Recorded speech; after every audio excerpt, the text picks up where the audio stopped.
계속해서 어제 남북 실무회담 결과 이야기를 이어가겠습니다. 이번에 평창 동계올림픽을 찾는 북한 방문단의 인원수 약 400명입니다. 400명이 넘죠. 역대급 규모입니다. 지금까지 이만큼의 규모는 없었습니다. 그런데 이 방문단이 응원하는 선수단의 규모는 10명 정도입니다. 이번 순위부터 평창에 오는 북한 방문단에 대한 궁금증 풀어보겠습니다. 이재명 차장. 예. 선수단이 10명인데 방문단이 400명. 40배가 넘는 규모의 방문단입니다. 선수 10명을 응원하는 인원치고는 좀 지나치게 많은 게 아니냐. 이런 얘기가 좀 있습니다. 배보다 배꼽이 더 크다 이렇게 보는 네. 게 맞는 것 같고요.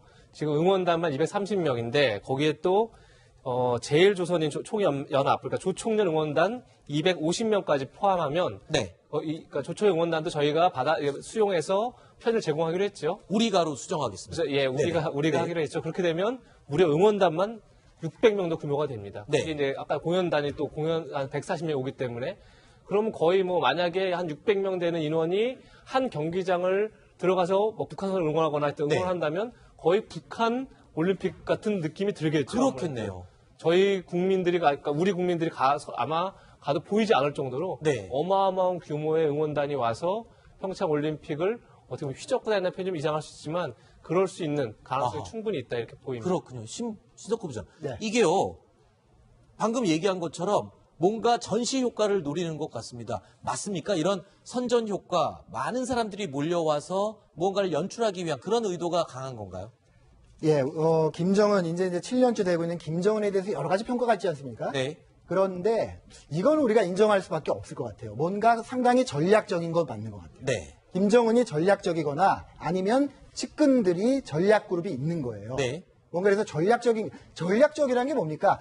목적을 위해서 모든 가용한 수단을 집중하는 거죠. 네. 그래갖고 그 목적을 이뤄내는 거예요. 그 전략이 바로 그건데 지금 아까 말씀드린 평창의 평화공세의 목적이 아까 말씀드렸잖아요. 네. 전 세계를 상대로 한 평화공세 네. 그리고 북한 체제를 향한 선전전 네. 이것이라고 본다면 그 목적을 위해서 가능한 한 많이 보내야죠. 많이 보내서 남한 매스컴이 세계 언론들이 많이 보도하도록 만들어야 그 네. 목적이 달성되는 거죠. 이렇게 해석을 하는 쪽이 하나가 있고 네. 그럼 북한을 이해하는 쪽에서는 이렇게 설명도 하더라고요. 뭐냐면 북한 선수들이 몇 명 안 되잖아요. 그렇죠. 초라하잖아요. 네. 그러니까 야 우리가 너무 가서 뭐 10명, 20명 가서 초라하게 하지 말고 네. 우리 선수 아니더라도 응원단도 많이 가서 네. 궁색하게 보이지 말자. 뭐 이렇게 해석하는 분위기도 있습니다. 네. 네, 현재 북한이 평창 올림픽을 하려고 했던 가장 큰 목적은 자기들이 평창에 안 오고 평창에서 한국 주도로 평창 올림픽이 개최되면은 그것이 북한에 들어가면 북한 체제를 흔들 수 있기 때문에 네. 공세적으로 나오는 거거든요. 아하. 이 가장 큽니다. 그래서 와가지고 현재 남북한이 한반도기를 들고 그다음에 공동 입장하고 단일팀을 만들고 공동 응원하게 되겠습니다. 네. 그다음에 북한 응원단이 합치면 한 700명쯤 오게 되는데 이 사람들이 예술단이 공연하는 것은 한 이틀밖에 안 되고 네. 나머지 기간은 전부 다 아마 공동 응원하게 될 겁니다. 네. 그러면 한 700명 정도가 모여가지고 한반도기를 들게 될지 네. 아니면 민공기도 같이 들게 될지 그건 뭐 두고 봐야 알겠습니다만 네. 이 사람들이 응원하는 모습 자체가 완전히 어떻게 보면은 이 평창 올림픽 자체가 북한과 남한이 공동으로 개최하는 모습을 만들려고 굉장히 노력할 겁니다. 네네. 이것이 북한 체제를 굉장히 강화시켜주는데 네. 상당한 도움이 될 거라고 생각합니다. 근데 이런 측면의 이야기를 제가 한번 제시를 해보겠습니다. 물론 그런 우려가 있지만 선전에 악용되는 것도 솔직히 기분이 나쁜 부분도 있습니다. 하지만 뒤집어 보면 전 세계 사람들이 우리 남한 사람들이 주최하는 올림픽이지 북한이 공동으로 개최한다 이렇게 착각하고 과연 볼까요? 저는 좀 너무 지나친 우려와 선전 악용에 대한 그런 공격이 아닌가 이런 생각도 잠깐 해봤습니다. 북한은 남한이나 세계 사람은 별로 중요하지 않습니다. 아하. 자기 국민이 더 중요합니다. 네. 자기 국민이 만약에 우리 대한민국을 이렇게 굉장히 흠모하고 이렇게 우리를 이제 편향적으로 네. 대한민국 편향적으로 바뀌게 되는 것이 가장 위험하기 때문에 네. 가장 중요한 게 북한 주민들입니다. 네. 북한은 이제 병영국가이고 폐쇄사회 아니겠습니까? 네.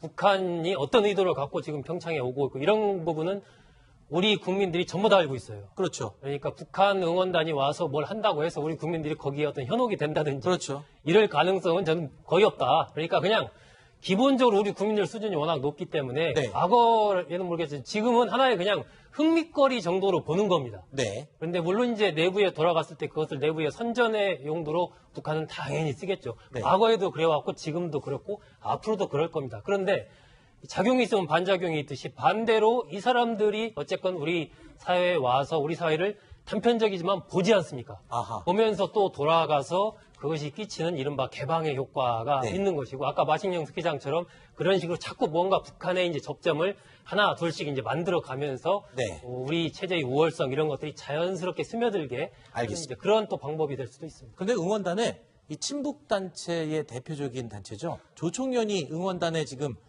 추가 인원으로 포함이 됐다는 부분이 조금 또 논란이 되고 있는 것 같습니다. 신석구 부장, 네. 이 부분은 어떻게 볼 수 있을까요?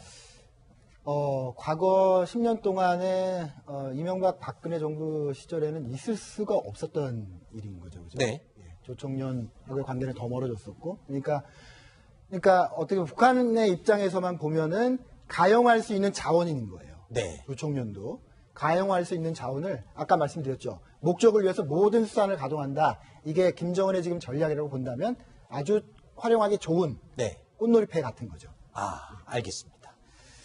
자, 이 북한 방문단 파견 얘기가 나올 때 비용과 규모 말고도 또 하나 논의되는 문제가 있습니다. 바로 방남 경로, 남쪽으로 오는 그 길입니다. 남북은 어제 경로 방법으로 이 경의선 육로를 이용하기로 합의를 했습니다. 북측 올림픽위원회 대표단, 응원단, 태권도 시범단, 기자단은 경의선 육로를 이용하여 왕래하기로 했습니다.